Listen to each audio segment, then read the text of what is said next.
Guðrún og Stefán, kæra þakki fyrir ykkar frábæra framlagi í máltæknibyltingunni okkar. Gaman að sitja hérna með ykkur. Það búið að lyfta grettistaki undanfarin 2 ár undir merkjum máltækniáætlunar að safna gögnum, byggja upp innviði og afla alveg gríðarlega þekkingar. En það ekki nóg. Við erum ekki að þessu til þess að byggja þekkingu. Það þarf að koma að þessu í notkun. Þannig að mér langar svona kannski, við erum búin að fá smá innsýn í það í morgun, hvernig hagnýtingin af máltækninni verður. Mér langar svona aðeins að heyra frá ykkur, ég byrja á þér Stefán. Hvernig sér þú fyrir þér að hagnýta máltækni, íslenska máltækni? Ég held að það hefur verið farið ótrúlega vel yfir það hér á þessu ágæta málþingi og í rauninni þó ég held ég væri nú svona með nokkuð góða yfirsýn, þá finnst mér vera mjög margt og merkilegt í gangi og margir hlutir komið miklu lengra heldur en að mig óraði fyrir. En þá það auðvitað nauðsynlegt að hafa í huga að heimurinn allur á rosalega hraðri hreyfingu og það ánægjulegt að sjá að þessi grunnur sem að hér hefur verið lagður, hann þó þetta langt kominn. En ég staldraði þetta alltaf við meðal annars það sem að Elvar var að segja það sem að vantar kannski upp á og það til dæmis aðgengi að gögnum sem eru til staðar í þessu kerfi öllu og þar á meðal hjá Ríkisútvarpinu sem að ég held að sé lífsnauðsynlegt fyrir okkur að gera miklu aðgengilegri og opnari fyrir alla Íslendinga, alla sem að geta og vilja hagnýta sér þessi gögn. Þannig að það fullt af verkefnum sem eru eftir. Hvernig getur RÚV hagnýtt þetta? Með margvíslegum hætti. RÚV auðvitað í mjög miklum samskiptum við fólkið í landinu. Ég held að máltækni sé mikilvæg ekki bara fyrir íslenska tungu, hún líka mikilvæg fyrir mannréttindi þeirra sem hér búa og fyrir aðgengi að þeirri þjónustu sem við erum að bjóða upp á. Þannig að þessi grunnur sem við erum að leggja, hann grunnur til framtíðar fyrir gott samfélag, ekki bara íslenskunar heldur bara gott heilbrigt samfélag þar sem mannréttindi í hávegum höfð. Akkurat. En Guðrún, hvernig lítur hagnýting máltækni út kannski meira gagnvart fræðasamfélaginu? Já, ég meina, það lykilatriði auðvitað viljinn til að nýta máltæknina út í samfélaginu. Auðvitað þekkingar grunnurinn og þessi gagnasöfnun auðvitað grundvöllur vitum við og það auðvitað verið að lyfta allir grettistæki þar. Auðvitað líka í samfunni við stór fyrirtæki, stofnanir og fyrirtæki allt samfélag. En við verðum auðvitað eins og Elvar var komað og líka í Vilhjálmur áðan, við þurfum að hafa viljan og metnaðinn auðvitað til að stíga þessu stóru skref í atvinnulífinu, út í samfélaginu líka. Og ég alveg viss að það sé metnaði þar. Við höfum heyrt í forsvarsverðum atvinnulífsins í morgun og við vitum að það þarf bara að ýta áfram og það þurft að skapa kannski búið til einhverja sjóði til að ýta þessu áfram út í atvinnulífið. Og núna hefur við verið að tala máltækniáætlunina sem búin að ganga alveg gríðarlega vel og alveg ótrúlegt að fylgjast með hvað búið að gera í morgun, bara fyrir þá sem hafa verið að hlusta, bara síðustu misseri. En betur má að duga skal. Nú þurfum við að fara að horfa til næstu áætlunar. Við eigum að fara að gera það núna, hugsa hvernig við komum máltækninni inn í gervigreindina, við vinnum þetta samhliða og vera stórhuga. Og ég held að við megum ekki missa af lestinni. Það búið að nefna það nokkur sinnum í morgun að við höfum áhyggjur fyrir nokkrum árum við varum missa af lestinni hvað var það íslenskuna inn í máltæknina og nú höfum við séð það að við getum gert gríðarlega mikið ef við vinnum saman og við höfum gert það mjög vel. Við þurfum þetta líka að vinna með þessum stórfyrirtækjum út í heimi. Við verðum að koma íslenskunni inn í þessi tól sem eru bak við nýtinguna við þessi viðmót öll sem við erum náttúrulega í samskipti við daglega sem eru á öðrum tungumálum. Og það eru þetta líka verkefni, ekki bara horfa inn á við, heldur út á við. En mér finnst bara svona eiginlega hljómurinn, samhljómurinn í öllum þannig að við ættum að geta gert þetta á mjög myndarlegum hætti og þess vegna eiginlega hvetið ef það einhverju stjórnmálumenn að hlusta eða þeir sem halda utan peninguna að nú eigum við raun og vera að hugsa næstu skref.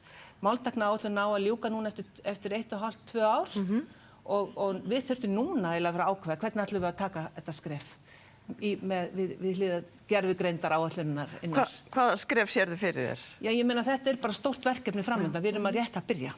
Sko, máltæknin svolítið eins og samgönguáætlun, að koma tungumálinu alls þar út í alla kima samfélagsins eins og Stefán var að segja, Ég myndi mannréttindamál, þetta auðvitað mál fyrir okkur öll og ekki síst auðvitað unga fólkið. Við hugsum þetta öll til þeirra og við viljum auðvitað þau geta nýtt íslenskuna þar sem þau eru og þau búa þetta í þessari tækni. Þau eru þar. Þau eru ekkert að nota hana en þau eru bara þar.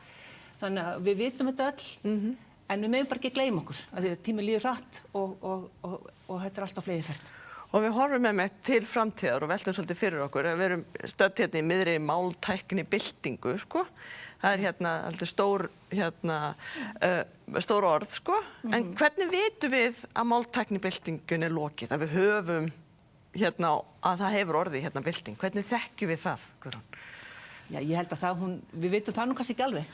Eins og byltingar það verða og svo unnið úr þeim og það kemur breytt ástand. Þannig ég er ekki alveg viss hvernig við vitum það. Við viljum að íslenskan komist út í alla þessa kima og það er auðvitað eitthvað sem, og tæknin mun breytast, þannig að við erum auðvitað bara í þróun áfram. Þetta er svona viðvarandi mál eins og við bara lögum göturnar okkar. Ég meina að það kemur hóla á göturnar, við þurfum aftur að malbygga. Þannig að við hættum ekki auðvitað, leið við notum tungumáli meira, þá þurfum við kannski ennþá meira að gera, nýja hluti. Þetta er bara spennandi og þetta er nýsköpun. Þetta er sköpun ekki bara þekkingar, heldur verðmæta. Og peningalega verðmæta, já, vissulega, en ekki séu bara alls konar verðmæta sem við getum ekki alveg fest hönd á. En Stefán, hvernig sér þú fyrir þér? Við komum út úr byltingunni. Já, hvenær lýkur henni? Það er auðvitað erfitt að segja, en ég held að sé ágætis líking að tala um þetta svolítið eins og samgöngumál. Því að því greiðari sem að samgöngur eru fyrir hjól og fyrir fallafólk og aðra, því greiðara er aðgengi fyrir alla. Og það sama á nákvæmlega við auðvitað hér. Að því auðveldara sem við eigum að tala við tækin, því auðveldara verður aðgengi fyrir alla og því eðlilegri hlutu verður þetta af okkar daglegu lífi og það held ég að skipti máli fyrir krakkan okkar. Þau eru á miklu meiri hraða heldur en við. Ég sé það nú bara á öllum mínum 5 börnum, hvernig þau ferðast þessa stafrænu heima án nokkurra vandræða og eru einhvers staðar stödd sem að ég get aldrei látið mig dreyma um að detta inn í og átta mig á hvað er í gangi. En ég held að okkar hlutverk á þessum tímapunkti eru þetta bara að reyna að vinna eins vel saman og við getum og reyna að átta okkur á því hverjir eru styrkleikarnir í íslensku samfélagi. Og það eru gögnin eins og hér hefur verið nefnt og það er frumkvæði stjórnvalda sem að líka hefur verið nefnt hérna að setja þennan pening í þetta. En líka þurfum við átta okkur á því hvar getum við unnið saman. Til dæmis bara á sviði fjölmiðlunar, frumkvæði hjá Miðeind og Kjarnanum við yfirlesturinn held ég að skipti mjög miklu máli og þeir sem eru svona stærri á fjölmiðlasviðinu eiga líka að horfa til þessa því að við erum auðvitað ekki bara í svona samkeppni í þessu litla samfélagi hérna athyglina, heldur erum við í samkeppni við heiminn allan. Akkurat, sko. Og við erum með svo mikilvægt að minnast þarna á ungu kynslóðina og ég hef stundum notað þetta sem dæmi, sko, ég á 9 ára tvítyngdanson og hvernig, þegar við erum komin með tækin og tólin, hvernig fæ ég hann til að nota þau? Hvernig höfða ég til þessara kynslóða sem er núna alast upp í, sko, í þessari tækni? En það er þetta mikil tækifæri í þessu, það hefur komið nú fram í morgun að fyrir frumkvæðla og bara því líka hérna á Íslandi vera stutt á milli aðila, stutt á milli opinbera aðila, háskóla, fyrirtækja, atvinnulífs og ég er þá ekki að tala um endilega fólk þurfi að vera bundið að bara vera hér á Íslandi heldur verða til nýja lausnir sem ég hægt að fara myndi erlendis og þróa áfram þannig að fyrir ungu kynslóðuna sem eru að fara inn í háskóla og velja sér vettvang, fyrir nokkrum árum hefði þetta ekki verið vettvangur til að fara inn í. Máltækni eða það var bara engin tækifæri. En núna eru þarna tækifæri, stór tækifæri og það eru þetta tækifæri að nýta tæknina í öðru samhengi líka. Að þetta er bara tækni nýjungar. Þannig að það er mjög mikilvægt að líka horfa á það þannig að þetta sé skapandi vettvangur fyrir nýtt atvinnulíf og þá þessi nýju kynslóð. Nýja kynslóð mun spjara sig.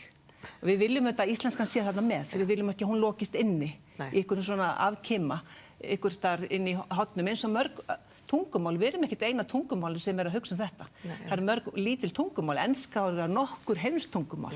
Flest tungumál, flestar þjóðir eru að hugsa það. Hvernig höldum okkar tungu inn í þessum spennandi heimi. En vegna þess að það hægt að sjálfvirku þýðingar, all þessi nýja tækni að gera okkur kleift að geta einmitt opna þessar leiðir á milli tungumála. Ég meina við getum nota síman til að lesa kínversku. Ég meina hugsaðu ykkur. Þetta er alveg stórkostlegt tækifæri fyrir þetta unga fólk. Algjörlega. Sérðu fyrir þér að breytist mikið, til dæmis miðlunin, þú ert í svo mikill í miðlun bæði í hljóði og í mynd og og kvikmyndum og öllu efni sem að RÚV miðlar, sérðu það fyrir þér að hún breytist, þróist einhvern veginn? Ég held að sé alveg borðleggjandi mál að það mun breytast í grundvallaratriðum. Ef við bara horfum 15 ára aftur í tíman, þá hvernig vorum við að hlusta á útvarp? Það var bara í gegnum útvarpstæki og sjónvarpstæki. Það eru 20-30 mismunandi miðlunarleiðir fyrir efni RÚV í dag. Hvernig mun þetta líta út eftir 5 ár, ég tala ekki 10 ár, hef ég ekki hugmynd en það eina sem ég veit er að það verða komnar einhverja nýjar leiðir, nýjir möguleikar og ný tækifæri og þess vegna er svo ánægilegt að sjá allar þessar rockstjörnur á sviði máltækni sem að ég en kannski það sem hefur komið mér inn að mest á óvart hvað þetta er ótrúlega öflugt og flott fólk sem er að vinna í þessum geira og ég held að þetta geti heillað ansi marga sem að hafa áhuga á því að leggja þessu mikilvæga máli í lið.